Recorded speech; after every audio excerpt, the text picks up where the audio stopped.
Listen, I am a very wealthy man, and whatever they're paying you, I'll double it.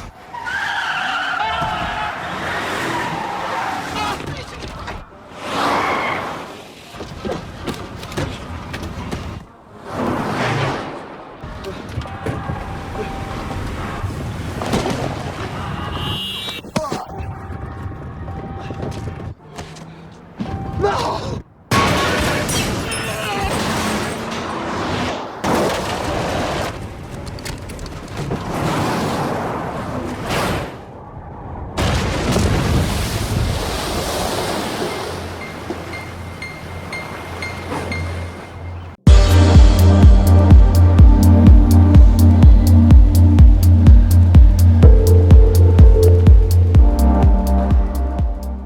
Hello everyone, this is PK Entertainment and we're back again, and here now we have another video for you, and this will be a recent movie request asking to take a look back at the mystery thriller The Game.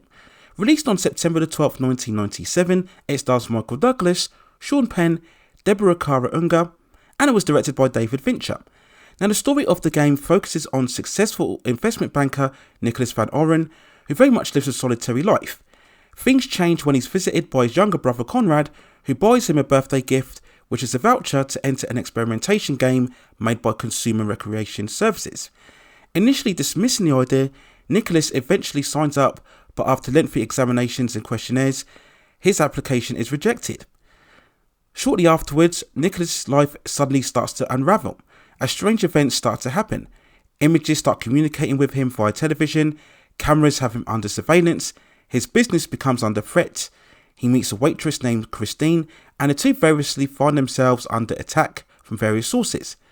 Nicholas starts to delve into paranoia, fearing that the game has now turned into some sort of vicious attack on his life. Now when looking back on The Game, it's one of those examples where you have an interesting premise that isn't quite executed potentially as what it could have been, and the movie is very much undone by an ending which is very poor in terms of its overall script. The movie starts off steadily as we lean into Nicholas' character, and whilst this isn't bad, it perhaps could have cut to the chase a little bit quicker. We do get some elements referring to his father and their upbringing, but these are kind of left away as we go further into the story.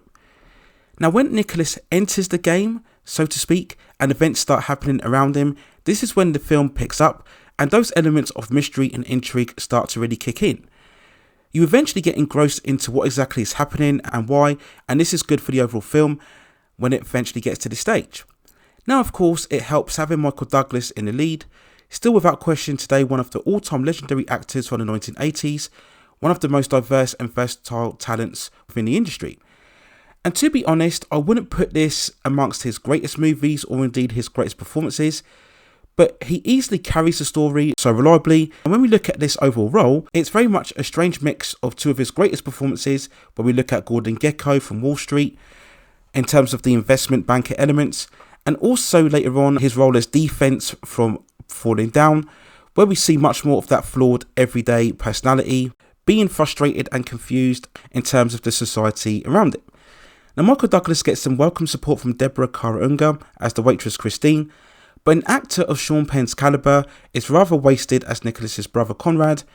He rather drifts in and out of the film, and to be honest, any actor could have played this role just because of the limited screen time that you have. But Sean Penn definitely is quality enough to have a far more substantial presence than what he's given throughout this film. Now whilst the mystery elements of the film are interesting, the story reaches a stage where it becomes far less compelling and a bit repetitive. You do start to lose a bit of patience, wondering where the film is heading and when exactly it's going to make its point. And this is when we get to the ending, which is very much for me a cop-out and very disappointing. Without spoiling it too much, the conclusion relates to the film's title in such an implausible and illogical way, causing you to pick holes all throughout the story. There's just no way that it could have been pulled off as what is suggested. Too many things that could have gone wrong. It's not clever, it's not subliminal, it's just lazy writing, and it really undercuts the film as a whole. So we then go on to the film's overall release, and it did manage to gross $109.4 million from a $70 million budget. And whilst it did reach number one in the US box office, it was seen as a disappointment from director David Fincher, especially when you consider his previous movie was Seven in 1995, and that was such a cultural massive hit within the 1990s. And it's very true that The Game isn't anywhere close to being anywhere good as 7. And the movie itself isn't really referred to either in the careers of David Fincher or Michael Douglas. And I can see why, because when reflecting on the film, as I mentioned, it's a very interesting premise and concept.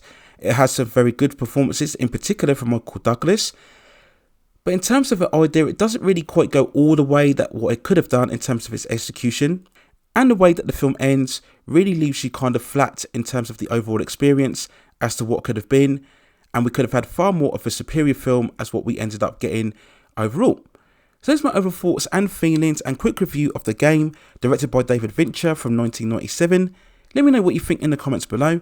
If you have any other movies or television series or any other topics within the entertainment culture and a movie scene that you'd like to see me cover, then also let me know within the comments and I will see if I can provide further commentary for you on those topics within the future. Please also hit and like the subscription and notification buttons so I can provide you with more high quality content like this in the future. But that's it for now. Take care of yourselves and I will see you very, very soon.